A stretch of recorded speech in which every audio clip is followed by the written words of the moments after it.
नमस्कार मित्रांनो, स्वागत आहे तुमचं या व्हिडिओमध्ये।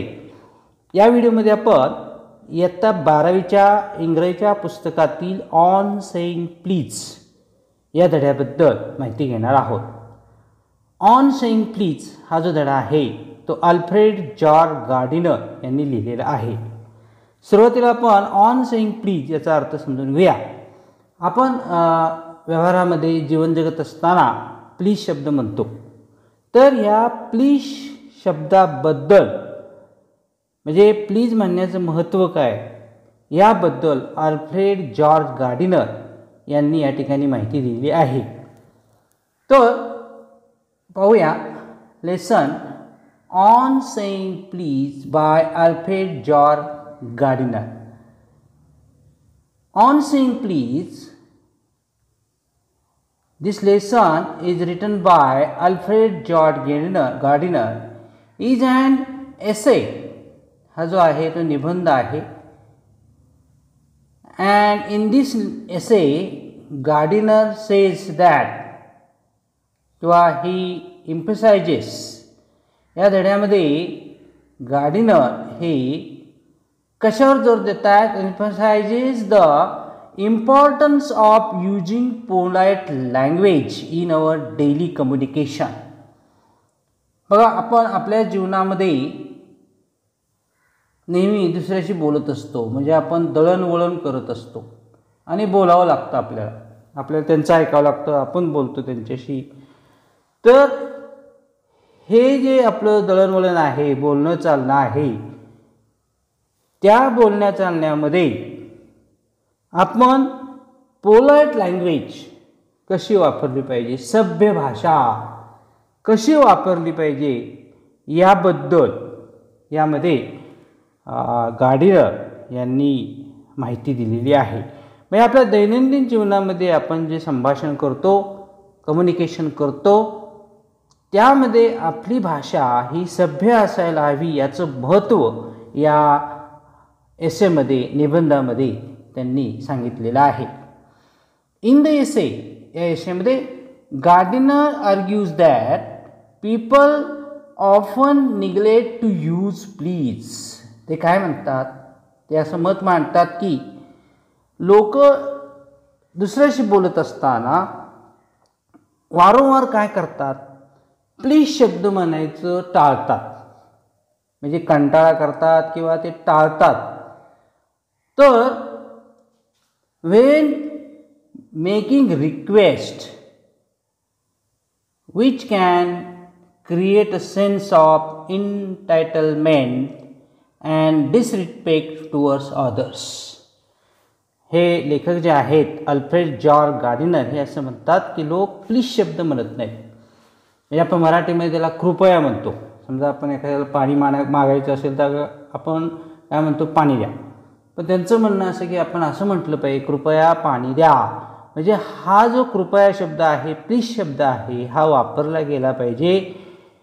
म्हणजे त्यामुळं आपण काय करणार आहोत? रिक्वेस्ट करणार, विनंती करणार आहोत। तर तो जो वापरला गेला नाही, Wien making request which can create a sense of entitlement and disrespect towards others, आपण जर असं असभ्य बोललो, म्हणजे प्लीज शब्द वापरला नाही, तर आपण असं हक्काने बोलतोय असं त्याचा अर्थ होतो। म्हणजे आपण मी लय शहाणा, तुला काय कळत नाही, मी लय मोठा, तुला काय कळत नाही, तू छोटा, असा त्याचा अर्थ होतो। आणि आपण असभ्यपणे, डिसरिस्पेक्टपणे दुसऱ्याशी वागत असतो। आपण मराठीमध्ये म्हणतो बघा, एखादा असं बोलत असेल, ए चल रे इकडे, चल रे तिकडे जा, तर आपण म्हणतो मस्ती आली। मस्ती आली म्हणजे तो काय करत असतो? असभ्य भाषा वापरत असतो। तर बोलण्यामध्ये सभ्यता पाहिजे, प्लीज शब्द वापरला पाहिजे, म्हणजे किंवा कृपया मराठीमध्ये शब्द वापरला पाहिजे, असं गार्डिनर या ठिकाणी सांगत आहेत। म्हणजे हे असे शब्द वापरले, कृपया, प्लीज, तर कुठलंही काम सोपं होतं, समोरच्याला फार आनंद वाटतो, तोही आपल्याला काय करतो? आदर देतो। पुढे गार्डिनर काय म्हणतात पाहूया। Gardiner suggest that using polite language such as please is a sign of respect for other person. त्यांच्या मतानुसार की प्लीज शब्द ही सभ्य भाषा शब्द वापरण्याचा अर्थ असा की एक चिन्ह आहे कशाचं की आपण समोरच्या माणसाला चा आदर करत आहोत असं त्याचा अर्थ निघतो. And can help build positive relationships. असं सभ्य बोलण्यामुळे प्लीज शब्द वापरल्यामुळे एक सकारात्मक नातं तयार होतो. म्हणजे आपण म्हणतो ना गिव्ह रिस्पेक्ट टेक रिस्पेक्ट. आपण आदर केला तर पुढचा सुद्धा आपल्याला आदर करतो. मग आपल्या बोलणाऱ्यामध्ये आणि ऐकणाऱ्यामध्ये एक सकारात्मक नातं चांगलं नातं तयार होतं. ही ऑल्सो हायलाइट्स दॅट हे तर ठळक सांगतात की using polite language is not a sign of weakness and subservience. ते लेखक काय म्हणतात की सभ्य भाषा वापरणं किंवा प्लीज शब्द वापरणं हे काय अशक्तपणाचं लक्षण नाही. म्हणजे तुम्ही दुबळे आहात असं त्यातून अर्थ घेणं चुकीचं आहे. किंवा तुम्ही अनाधीन आहात दुसऱ्याच्या अधीन आहात म्हणून तुम्ही अशी भाषा वापरताय काय म्हणजे दुसऱ्याची इच्छा सांभाळण्यासाठी किंवा तुम्ही कमकुवत आहात हे दाखवणं यातून अर्थ निघत नाही असा गैरसमज करून घेऊ नका. But rather a way to show consideration and kindness towards others. म्हणजे एखादा नम्रपणे बोलतो प्लीज वापरून बोलतो कृपया वापरून बोलतो याचा अर्थ असा की तो काय करत आहे आपला आपला आदर करत आहे. कन्सिडरेशन म्हणजे आदर करत आहे आणि तो आपल्यावर दया दाखवत आहे आपल्याशी प्रेमाने वागत आहे असा त्याचा अर्थ घ्यावा. म्हणजे एखादा सभ्य भाषा वापरून बोलतो म्हणजे तो काय अगदी अशक्त आहे दुबळा आहे असा अर्थ नाही.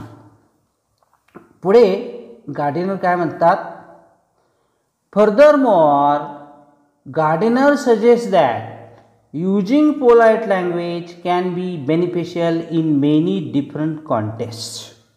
पुढे काय म्हणतात ते की सभ्य भाषा वापरणे म्हणजे ही अशी भाषा आहे की त्यामुळे अनेक परिस्थितीमध्ये डिफरंट कॉन्टेक्स्ट म्हणजे काय अनेक परिस्थितींमध्ये ती संदर्भामध्ये आपल्याला उपयोगी पडते फायदेशीर ठरते.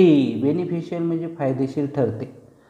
सच आहे जसे की इन वर्कप्लेस आपण जिथं काम करतो तिथे फायदेशीर ठरते. सोशल सिच्युएशन्स म्हणजे आपण बाहेर बाजारात गेलो दुकानात गेलो रस्त्यावर मित्राशी बोलताना हॉटेलमध्ये अशा सामाजिक जी स्थळं असतात त्या ठिकाणी गेलो.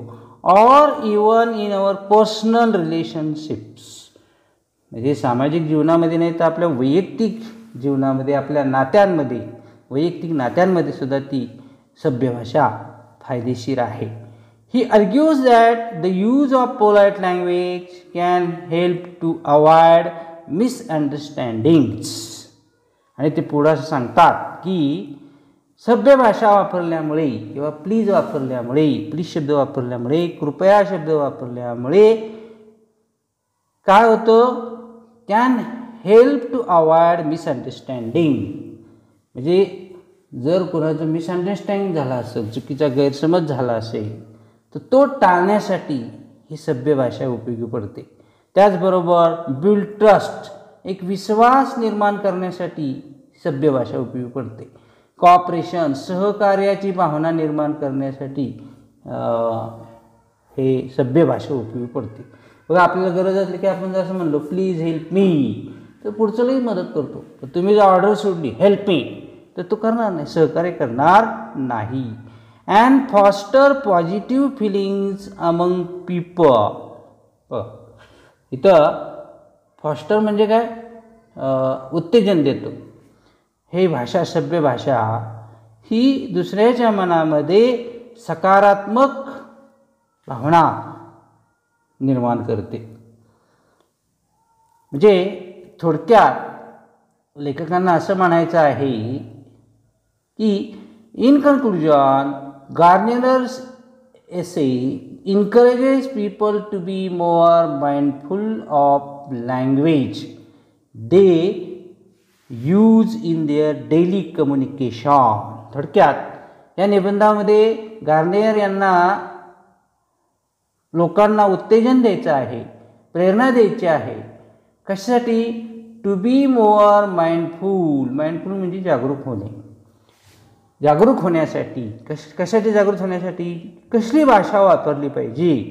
आपल्या दैनंदिन जीवनामध्ये आपण ज्यावेळेस एकमेकाशी बोलत असतो, संभाषण करत असतो, त्यावेळेस लोकांनी कशी भाषा वापरली पाहिजे याबद्दल गार्डनर काय करत आहेत? लोकांना जागरूक करत आहेत. And to make a conscious effort to use polite language.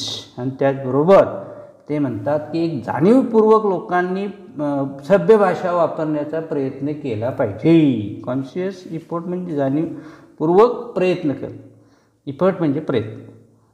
म्हणजे त्यामुळं तुम्हाला जीवन सोपं जाईल आणि तुमची कामं होतील आणि समाजामध्ये शांतता नांदेल, आनंद निर्माण होईल. सच ॲज प्लीज. जसे प्लीज शब्द आहे असे अनेक शब्द आहेत. त्यापैकी प्लीज हा शब्द आहे. असा शब्द वापरा. As a way to show respect. हा एक आदर करण्याचा मार्ग आहे. And kindness towards others. दुसऱ्याबद्दल दया दाखवण्याचा आणि आदर करण्याचा हा मार्ग आहे की आपल्या भाषेमध्ये प्लीज हा शब्द वापरला पाहिजे. तुम्हाला सुद्धा अनुभव आला असेल की आपल्या व्यवहारामध्ये जर काय अडचण आली, काय मदत हवी असेल तर आपण प्लीज शब्द म्हणले की लोक स्वतःहून पुढे येतात, मदत करतात. एवढं महत्त्व ह्या प्लीज म्हणण्याबद्दलचं या निबंधामध्ये गार्डनर यांनी सांगितलेलं आहे. तर मला वाटतं तुम्ही सगळ्यांनी आपल्या दररोजच्या जीवनामध्ये डेली कम्युनिकेशनमध्ये प्लीज शब्द वापरता याची मला खात्री आहे. तर तुम्ही हा व्हिडिओ पाहिलेला आहे, ऐकलेला आहे. या समरीमुळे तुम्हाला संपूर्ण लेसन किंवा एसे वाचत असताना समजेल आणि याचा परीक्षेमध्ये नक्की फायदा होईल याची मला खात्री आहे. तरी कृपया माझ्या व्हिडिओला लाईक करा, हा व्हिडिओ जास्तीत जास्त शेअर करा आणि माझ्या सतीश दीक्षित सर या यूट्यूब चॅनलला मी शब्द वापरतो या ठिकाणी प्लीज सबस्क्राईब करा. थँक्यू.